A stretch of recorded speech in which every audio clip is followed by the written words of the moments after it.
So let's go ahead and add a new event. I think that's the next thing I want to do. So I think it's on the B tab. Yeah, let's go ahead and do over here on the B tab. We can see this got some signs and things here. So I'm going to just click this one. And now there's two ways you could do this. You could just put it somewhere like that. Or the more natural way probably to do it, I'm just going to undo that, is to actually go to your event tab. And then, I mean, if you just wanted it just to be scenery and you weren't going to do anything with it, then just placing it on there like that is fine. It would work pretty good. But I actually want it to say something and have the player be able to go up to it and examine it and things. So instead, we'll go over to the event view, and then we'll just click on the space where we want it to be, and then right click and go to new. Now, in here, we want to use the image of this, of the sign. So the other thing we could do instead of doing it this way is we could draw it on the map, like we just did, and then we can just have a blank event, and that would work too. That's another way you can do it. But in this case, I want to double click on the image and show you how this part works. Now we've got all these different things here, actors. So these are all the party members and things by default in the game. So you can put them on the map, whatever. And you can go through all these and see all sorts of stuff. Different people, and these are all ones that are in there by default. But as you scroll down, you start getting into different things like vehicles, crystals, doors, portals, whatever. But if you go all the way down to the bottom, you see these here where it says tileset B and tileset C. So on your tile sets, anything from the B tab and the C tab, you can also use as your event, image. So we want to go ahead and find the one that we want as a sign. So we want to signpost. We want to click on that, and we hit OK. And now we can see the image that we're using for our event is the signpost. So, so we don't want it to move. In this case, we're not going to worry about moving it around. Now we want to use probably, I don't know that it'll matter for this particular one. It matters for characters that have, I'll just go back in here really quick. So it matters for like actors, because you can see they have when they're facing down, when they're facing left, when they're facing right, when they're facing up. But for this, it's just, I'm just hit cancel and it won't make the changes. So for this, there's just one direction, so we don't have to worry about it. But this direction fix makes it impossible to change the direction of the character. So if you were talking to a character, for example, and normally if it has all those, different directional things for their image, it will point towards the character, like if you're having a conversation. But if you wanted it to not do that and wanted them to just stay in the same direction, then you would use this direction fix. But since we only have, it's from the tile set, since we only have the one, it's not going to matter. It's not going to move, change its direction. So, okay, so we'll go in here. And the other thing we want to do is, I'll show you the difference between the priority here too. And so we want the trigger to be on the action button in this case, because we want the player to walk up to it and press a button so that they can basically read the sign. Versus the transfer events that we did before, we just wanted them to walk on it and not have to press a button. But now we want them to press a button. So when they press a button, what's going to happen? Well, we decide that here, and what we want it to do is show a message, that like they're reading the sign. So we'll go ahead and right click and do new. And then we'll go back over to tab number 1. And the very first option is show text, because that's something that we're going to be doing a whole heck of a lot. It says opens the message window and displays text. So we'll go ahead and click that. And now here we see, that was, we'll look at that in a little bit. Here we see the text box. So this is where you're going to type whatever message you want to do. And over here we have a face box here. It says face image to be displayed to the left of the message. So if you want, if you were talking to a character maybe, you have all these face graphics and things. And these are just the default ones that it comes with. So say you were talking to the main character, in your party, you would use this picture and it shows their face on there. But in this case, we're just reading a sign, so we don't need a face graphic. So when you're using, you can see this little line over here. When you're using a face graphic, the text will cut off on the screen by default once you go over this line. If you're not using a face graphic, however, it can go a little bit further than that, but unfortunately there's not a hard limit. Like, there's not another line that shows you, hey, your text is going to run off the screen once you get past this point.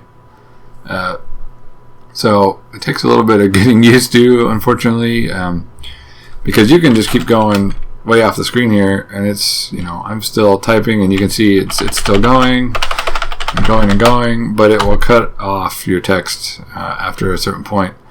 So it's a little, if you're using faces, it's a lot easier because then you have this visual, but unfortunately there's no second visual to say, well, it's going to cut it off, right here.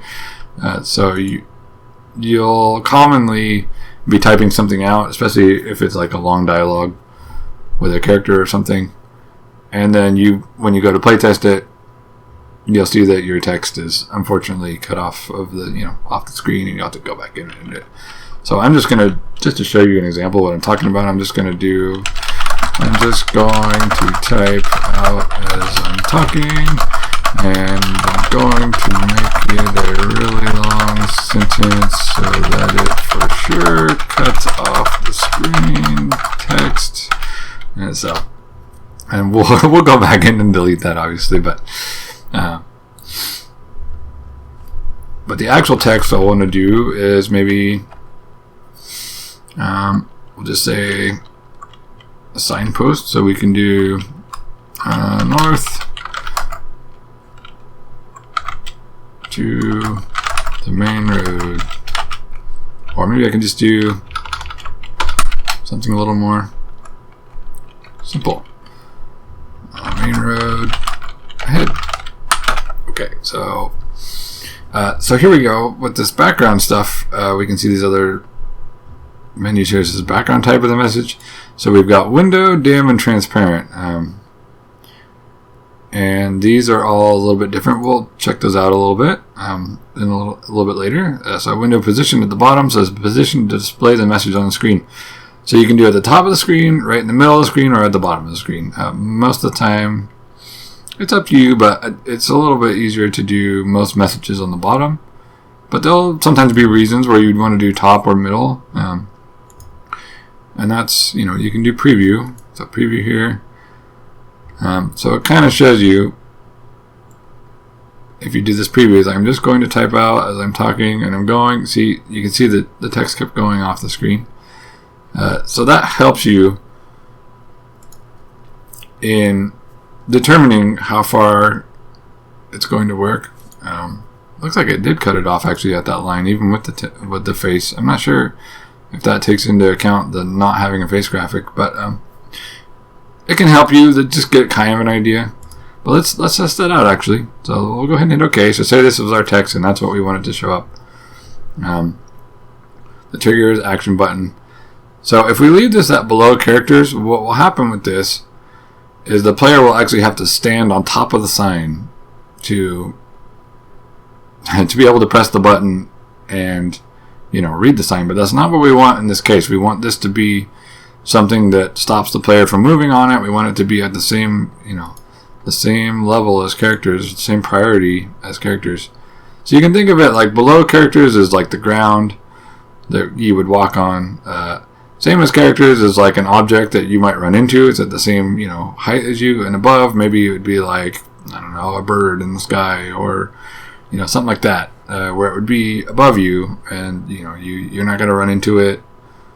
It's going to be up above you, so that sort of thing. So in this case we want to use same as characters for the priority. That way the player will walk into this just like they walked into the rock or the tree trunks, and they'll stop and they won't walk on top of it. And then when they press the action button, they will be able to do whatever we have it do here. So that's all we want to do. We just want it to display a message. So we'll hit OK. And let's go ahead and play test, and we'll save our changes. And now we can see our other map in a little more detail here. We'll hit new game. That's really loud. I really should change that. Okay, so this time I'm not playing with the mouse. I'm actually playing with the arrow keys on the keyboard, and we can see how much slower the characters are moving. This is actually the default speed, so if you're using the keyboard to move around, or you're using, you know, like a controller, a game controller or something, they will move like this. And but with the mouse, and I'll just go back to using the mouse, if you click, you can see they're faster.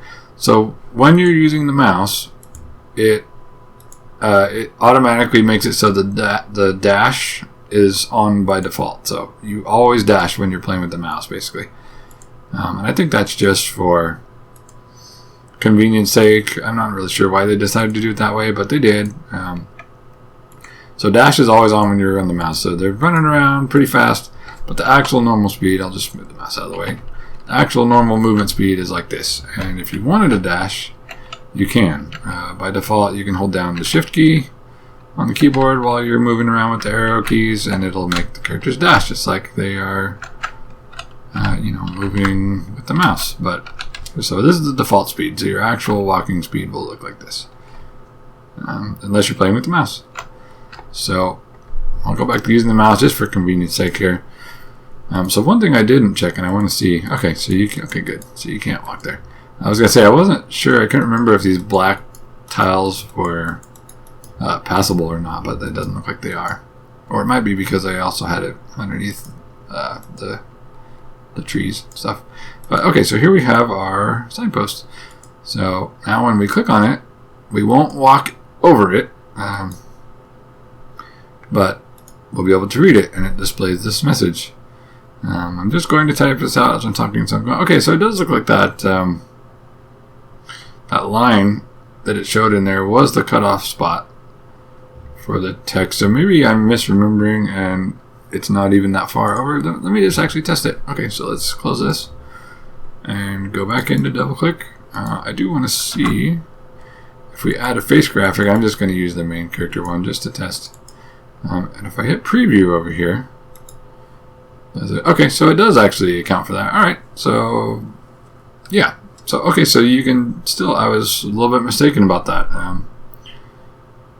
So that line is going to tell you where the cutoff is, even with the face graphic. Okay, so that's something I remembered incorrectly. That's probably another holdover from an older RPG Maker or something, but so that's good. So yeah, you can just have this line here to show you, hey, you know, your text isn't going to go any further than this line, so make sure your text stops here, and then if it, you know, is going to go further, then you need to hit enter and make another,